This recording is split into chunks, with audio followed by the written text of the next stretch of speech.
Halo guys, selamat datang di channel YouTube ini. Jumpa lagi dengan saya, Purnomo Ishadi. Apa kabar semuanya? Semoga semuanya dalam keadaan sehat dan selalu bahagia.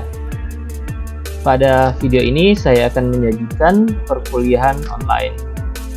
Simak dari awal sampai akhir, semoga bermanfaat. Dan jangan lupa untuk like, subscribe, dan bunyikan lonceng notifikasi agar Anda tidak ketinggalan setiap penayangan video-video saya selanjutnya. Oke, selamat menyaksikan. Baiklah, sobat-sobat intelek, saya akan memaparkan dan menjelaskan perkuliahan online saat ini pada mata kuliah perkembangan arsitektur. Dan yang menjadi topik materi pada hari ini adalah ciri-ciri umum arsitektur tradisional di Indonesia.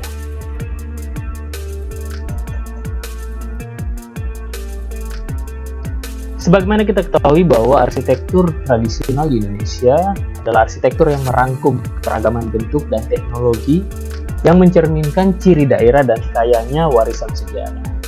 Arsitektur tradisional Indonesia ini cirinya yaitu merupakan peninggalan nenek moyang.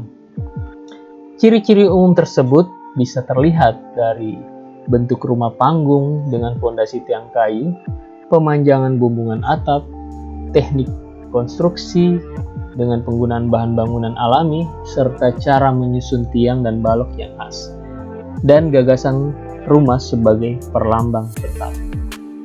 Baiklah, kita akan melihat satu persatu apa yang menjadi ciri-ciri umum dari arsitektur tradisional Indonesia.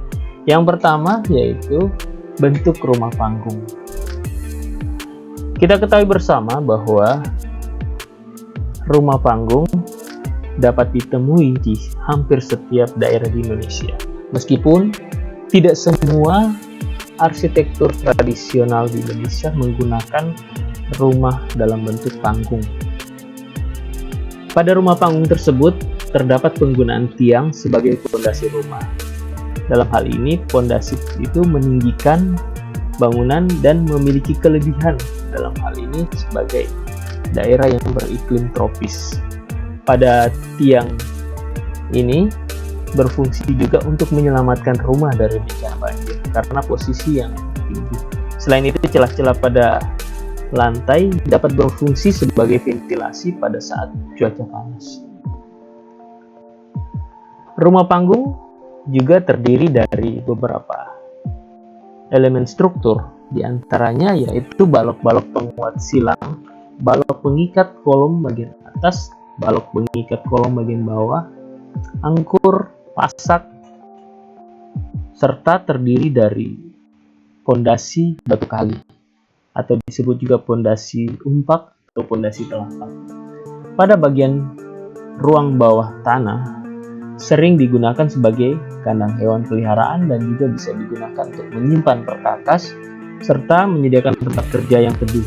Jadi bisa juga untuk sebagai tempat kerja pada siang hari dengan berbagai macam kegiatan.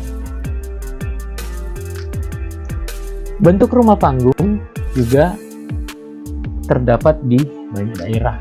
Tiang-tiang rumah tidak ditancapkan ke dalam tanah, tapi bertumpu pada fondasi batu. Kita melihat salah satu contohnya pada arsitektur di Sumatera Utara, di mana pada salah satu bangunannya terdapat cara lain untuk menetapkan bangunan rumah panggung tersebut. Tiang fondasi tidak berdiri tegak, melainkan mendatar dalam posisi bertumpang tinggi dan saling bersilang.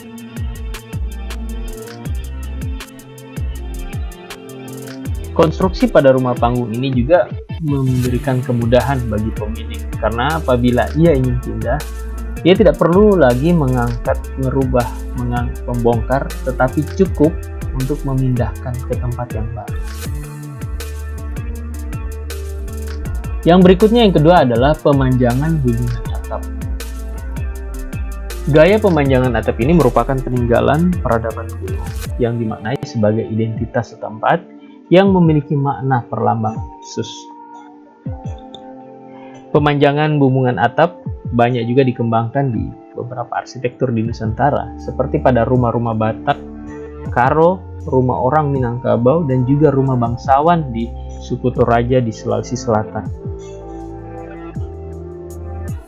Bentuk pemanjangan bumbungan atap ini sangat beragam, di antaranya sebagai berikut. Kita akan melihat 3 bentuk pemanjangan bumbungan atap dari 3 daerah. Yang pertama, rumah Batak Toba. Pada rumah ini menggunakan garis bumbungan yang memanjang dengan pembentukan sudut kasto bersusun untuk menghasilkan bentuk kipas yang diperkuat dengan ikatan silang. Berikutnya, rumah Minangkabau pada Sumatera Utara. Rumah Minangkabau menggunakan kerangka dan balok silang dengan banyak kaso dan ikatan kecil untuk membentuk puncak atap dan bentuknya menyerupai tanduk kerbau.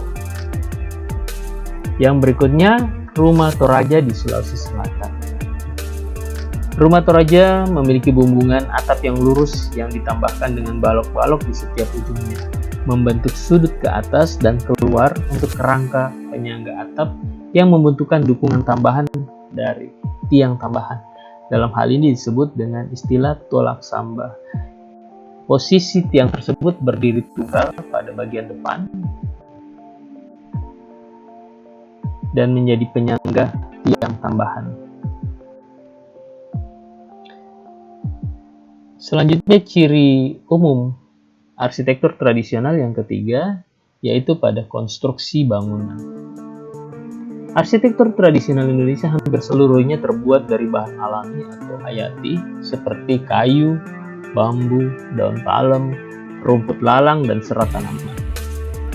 Bahan-bahan tersebut disusun dengan cara alami dan khas guna memberi perlindungan terhadap penghuni.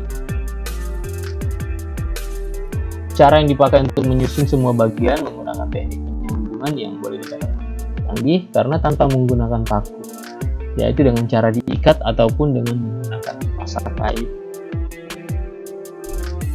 Berikutnya, ciri umum arsitektur tradisional yang keempat adalah rumah sebagai perlambang.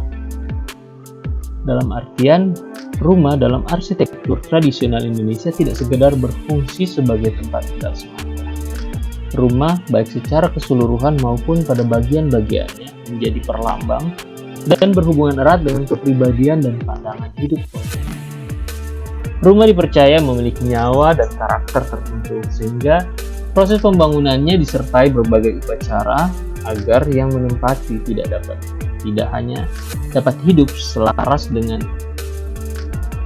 yang ditempati. Dalam hal ini, mulai dari proses pemilihan lokasi, pemilihan bahan bangunan, waktu memulai proses pembangunan, sampai pada waktu kapan mulai ditinggali, semuanya dilakukan sesuai aturan tertentu. Tatanan rumah juga mencerminkan tatanan jagat raya, dalam artian dengan merujuk pada pemahaman dalam sisi tegak rumah yang dibagi menjadi 3, yaitu 3 bagian di dalam rumah arsitektur tradisional Indonesia. Yang pertama, pada bagian atas atau disebut dengan dunia atas. Ruang paling atas yaitu pada wilayah atap beserta ruang di bawahnya. Bagian atas ini merupakan perlambang dari alam dewa dan leluhur. Sedangkan pada bagian tengah atau dunia tengah, ruang atau tempat yang ditinggali mewakili dunia keseharian manusia. Ini disebut dengan dunia tengah, di mana tempat manusia beraktivitas. Yang bagian paling bawah yaitu dunia bawah. Ruang pada bagian bawah ini dijadikan kolong rumah dan yang dihubungkan dengan alam baka yang dihuni oleh roh-roh jahat, jiwa orang mati, dan hal-hal yang bersifat gaib. Jadi pada ketiga bagian ini memiliki makna, memiliki lambang masing-masing. Bagian atas, tengah, dan bawah. Demikian pemaparan materi perkembangan arsitektur dengan topik ciri-ciri umum arsitektur tradisional. Semoga bermanfaat. Sampai jumpa pada penayangan video-video selanjutnya. Terima kasih.